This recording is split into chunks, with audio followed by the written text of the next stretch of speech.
আপনাকে স্বাগতম উইথ হোস্টের আরেকটি ভিডিওতে। আজকের ভিডিওতে দেখাবো কিভাবে আপনারা অ্যাড অন ডোমেইন বা একই হোস্টিং এর আন্ডারে একাধিক ডোমেইন কিভাবে অ্যাড করবেন। চলেন শুরু করা যাক। তো প্রথমেই আপনাকে আপনার অ্যাকাউন্টে লগইন করে নিতে হবে।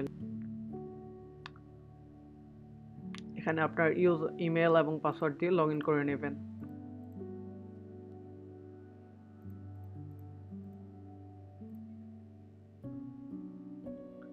লগইন করার পরে আমরা এখানে আমাদের ড্যাশবোর্ডে দেখতে পাবো আমাদের হোস্টিংগুলো সার্ভিস যে অ্যাক্টিভ সার্ভিসগুলো আছে সেগুলো দেখতে পারবো।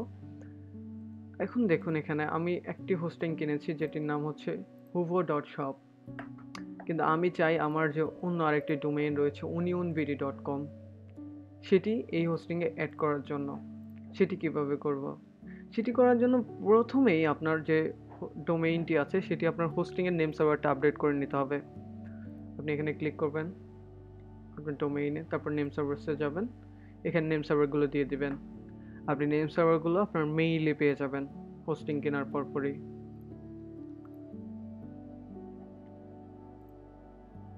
এই যে এই মেইলের মধ্যে সবকিছু উল্লেখ করা আছে, আপনার হোস্টিং অ্যাকাউন্টের লগইন ক্রেডেনশিয়াল এবং আপনার নেম সার্ভারগুলো এখানে পেয়ে যাবেন। আচ্ছা, সো অ্যাড করার জন্য আপনাকে লগইন টু সিপ্যানেলে ক্লিক করতে হবে অথবা অ্যাক্সেস ব্যবহার করে লগইন করতে পারেন। তো তারপর আমরা নিচে স্ক্রল করব। নিচে স্ক্রল করার পরে এখানে ডোমেইন সেকশন পাবো, অথবা আমরা সার্চ করতেও পারি। সার্চ করে এখানে লিখবো ডোমেইনস লিখলে এই ডোমেইনস অপশনে আমরা ক্লিক করতে পারি। ডোমেইনস অপশনে ক্লিক করার পর আমরা এই পাশে create a new domain option পেয়ে যাব, এটিতে ক্লিক করব। এটিতে ক্লিক করার পর আপনার ডোমেইন নেমটি এখানে লিখবেন।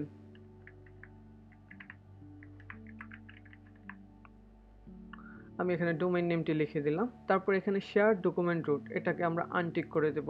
মানে আমরা চাই এটার জন্য আলাদা একটা ফোল্ডার ক্রিয়েট হোক বা রুট ডিরেক্টরি ক্রিয়েট হোক। আমরা চাই না পাবলিক HTML এটার সাথে শেয়ার করুক।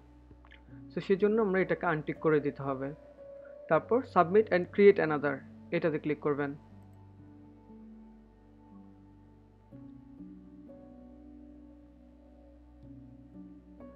দেখুন আমাদের ডোমেইনটি সাকসেসফুলি অ্যাড হয়ে গিয়েছে। আমরা রিটার্ন টু ডোমেইনসে ক্লিক করব। ডোমেইনসে ক্লিক করার পর আমরা এখান থেকে ডকুমেন্ট রুট বা রুট ডিরেক্টরি দেখতে পারবো এই ডোমেইনের ক্ষেত্রে। আমরা এটাতে ক্লিক করব। এটাতে ক্লিক করার পর আমরা এটার রুট ডিরেক্টরি বা ডিরেক্টরিটা আমরা এখান থেকে দেখতে পারবো বা অ্যাক্সেস করতে পারবো। এখন আমরা যদি এই ডোমেইনে ভিজিট করি দেখতে পারবো যে আমার ডোমেইনটা হোস্টিংয়ের সাথে কানেক্ট হয়েছে। সো যখনই এরকম একটি পেজ দেখবেন তার মানে হচ্ছে যে আপনার ডোমেইনটা হোস্টিংয়ের সাথে কানেক্ট হয়েছে, কিন্তু SSL ইনস্টল করা হয়নি।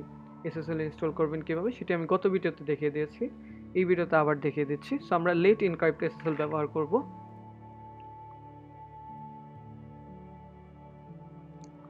লেট এনক্রিপ্ট SSL ব্যবহার ক্লিক করার পরে আমরা এখানে আমার যে ডোমেইন নেমটা আছে সেটি শো করবে।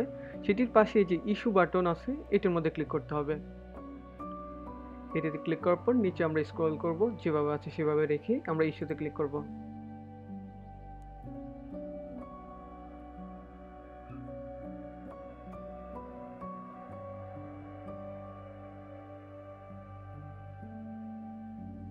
এই যে হচ্ছে আমাদের ডোমেইনটাতে SSLটা ইনস্টল হয়ে গিয়েছে। এখন আমরা গো ব্যাকে ক্লিক করব এবং আমাদের যে সাইট আছে এটিতে চলে যাব। এটিতে যাওয়ার পর আমরা এটাকে কেটে দিব এবং পুরো ডোমেইন নেমটা কপি করতে পারি। কপি করে আবার পেস্ট করব এবং HTTP এর সামনে একটা S দিয়ে দেব এবং তারপর এন্টারে ক্লিক করব। এখন দেখুন এখানে কানেকশন ইজ প্রাইভেট দেখাচ্ছে, মানে আপনার ডোমেইনটা হোস্টিং এর সাথে কানেক্ট হয়েছে কিন্তু এখন পর্যন্ত SSLটা অ্যাক্টিভ হয়নি। এটি রান হতে কিছু সময় লাগে। এই যে এখন দেখতে পারেন যে SSLটা কিন্তু ইনস্টল হয়ে গিয়েছে। সো কিছু ক্ষেত্রে একটু সময় লাগতে পারে, কিছু ক্ষেত্রে ইনস্ট্যান্ট হয়ে যায়। সো আজকের ভিডিও এই পর্যন্তই। ধন্যবাদ সবাইকে।